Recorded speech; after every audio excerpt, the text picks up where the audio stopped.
Hola y bienvenidos. Hoy vamos a analizar algo bastante particular. Tenemos una reflexión de fin de año, fechada justo hoy, 27 de diciembre de 2025. La fuente es un análisis del doctor José Antonio Cisneros. Y fíjense en su perfil, que es interesante. No es politólogo ni sociólogo, es médico y bioingeniero, con un doctorado en sistemas de diagnóstico por imágenes. Lo que de entrada le da una perspectiva muy distinta. Es la mirada de un científico, ¿no? Alguien entrenado para diagnosticar sistemas complejos, pero aplicado a la sociedad. Exactamente. Y su diagnóstico es, pues, como poco, audaz. Su tesis central es que el 2025 ha sido el año de la vulgaridad. No habla de economía ni de guerra, que es lo que suele dominar los resúmenes. Elige este concepto, vulgaridad.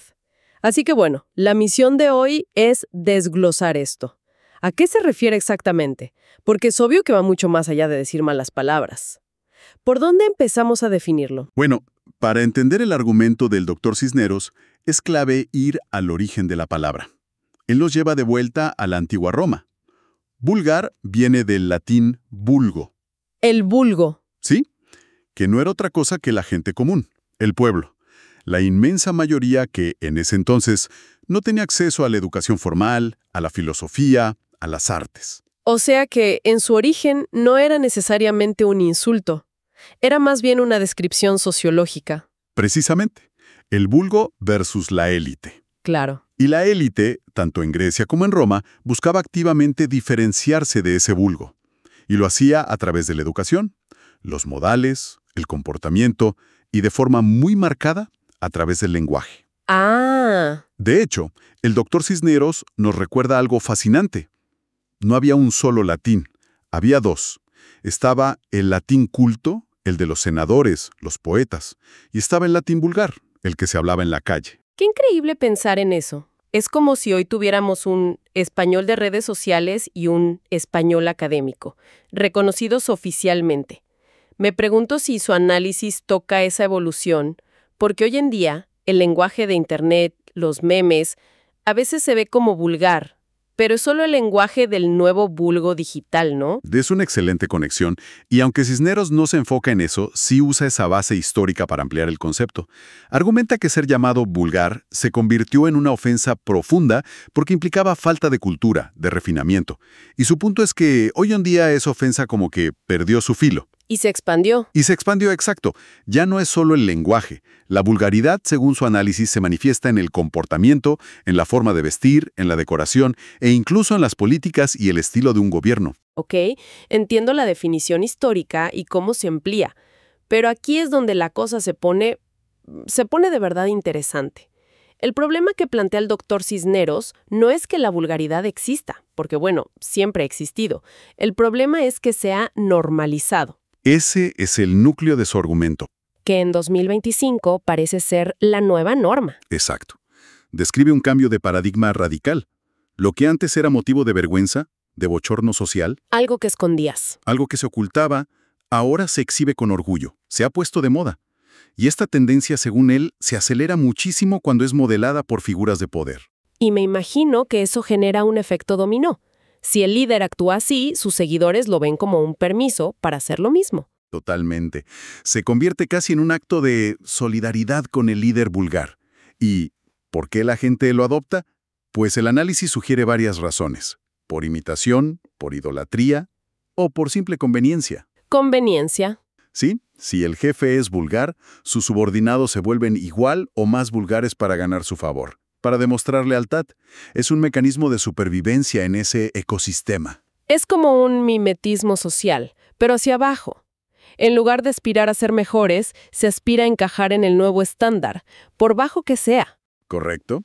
Y aquí Cisneros hace una conexión crucial. Asocia esta normalización de la vulgaridad con lo que él llama la mentira descarada. Le da un nombre muy local, pero que se entiende universalmente: el caradurismo. Caradurismo. Vaya palabra. Es muy descriptiva. No es solo mentir. No, es mucho más. Describe esa capacidad de mentir sabiendo que se miente. Performance. Claro, antes que te descubrieran en una mentira podía destruir una carrera. Era devastador. Ahora parece una estrategia de comunicación. Es como si la audacia de la mentira la hiciera inmune a la verdad. La gente casi admira la desfachatez. Es profundamente cínico. Totalmente. Porque rompe un pilar de la convivencia, la rendición de cuentas.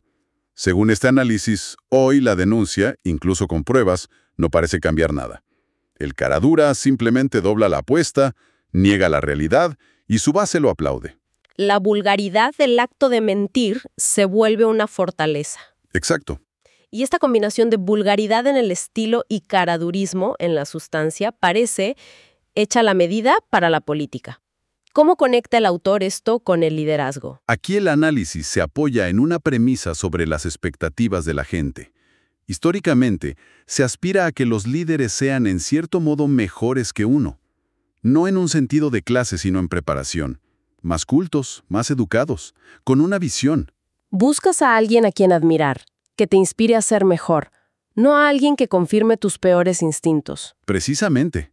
Y para ilustrarlo, el doctor Cisneros cuenta una anécdota personal muy potente de sus años en Venezuela durante un intento de golpe de Estado. Él estaba en su oficina viendo en la tele a los militares golpistas que habían tomado un canal. Y describe que su apariencia, su lenguaje, todo era, en su opinión, extremadamente vulgar. ¿Y qué pasó? Mientras miraba, pasó por ahí el señor que limpiaba la oficina. Un hombre humilde, del pueblo. Vio la pantalla, evaluó a los golpistas y le dijo al doctor una frase que, según Cisneros, encapsula toda esta idea. ¿Qué le dijo? Le dijo: «No, doctor, para malandro yo». ¡Guau! Para malandro yo. Es una tesis política completa en 3 palabras. ¡Qué fuerte! Es demoledora. Es la voz del vulgo diciendo, si el que va a gobernar va a ser un delincuente, un matón, entonces para eso me quedo yo. Se rompe la aspiración. Se rompe el pacto de respeto. Es el momento en que el ciudadano ve que el emperador no solo está desnudo, sino que además se jacta de ello. Y esa anécdota le sirve como un lente para analizar el presente, en 2025. Exacto.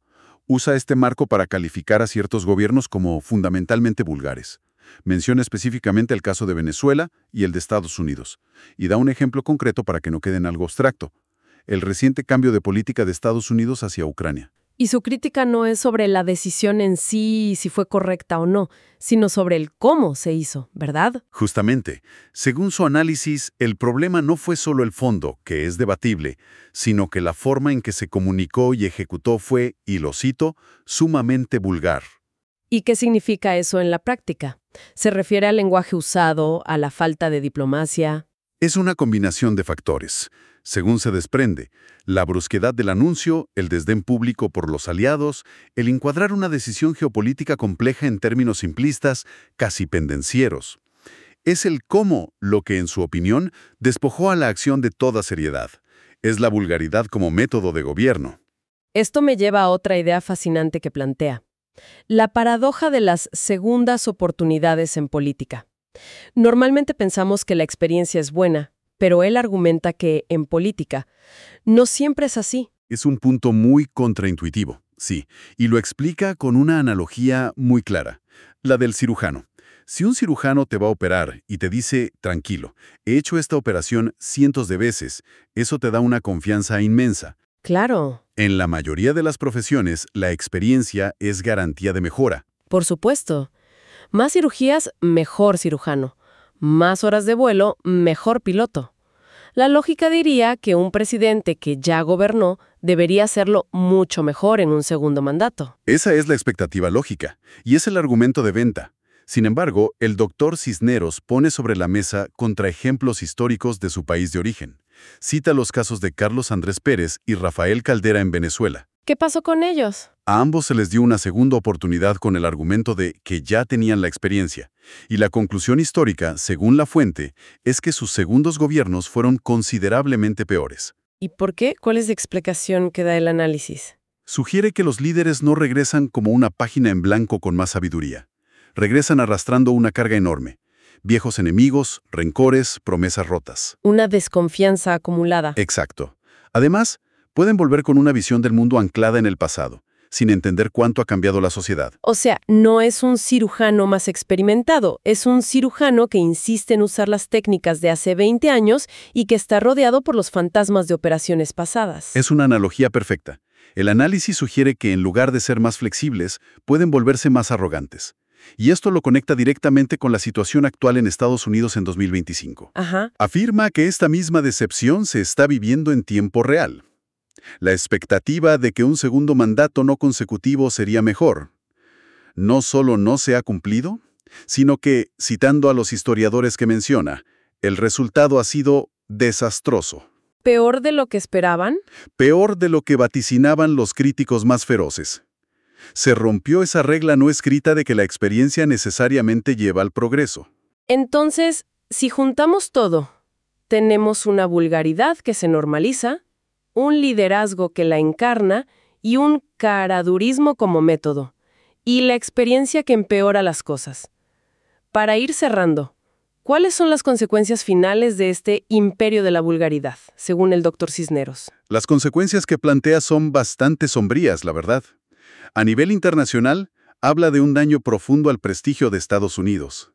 Pasa de ser un líder, a veces cuestionado pero predecible, a uno errático. Y eso tiene consecuencias tangibles en alianzas, en acuerdos comerciales, en todo. Sin duda. Luego, a nivel interno, usa una frase muy potente.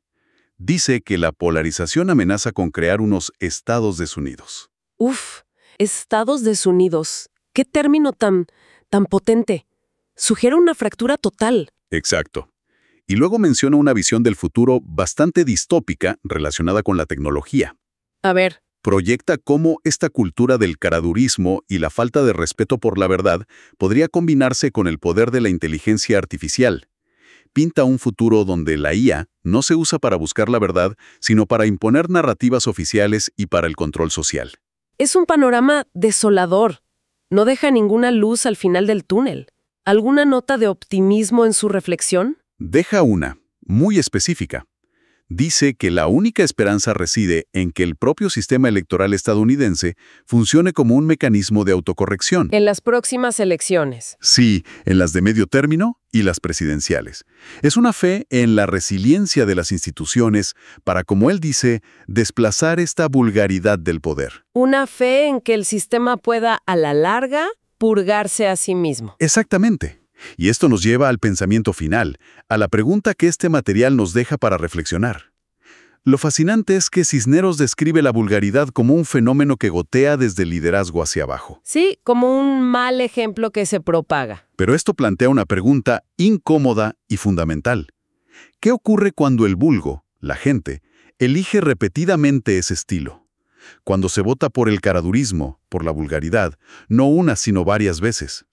¿Es realmente un fracaso del líder que engaña a la gente? ¿O es un espejo que nos muestra un cambio mucho más profundo y perturbador en los valores de la propia sociedad?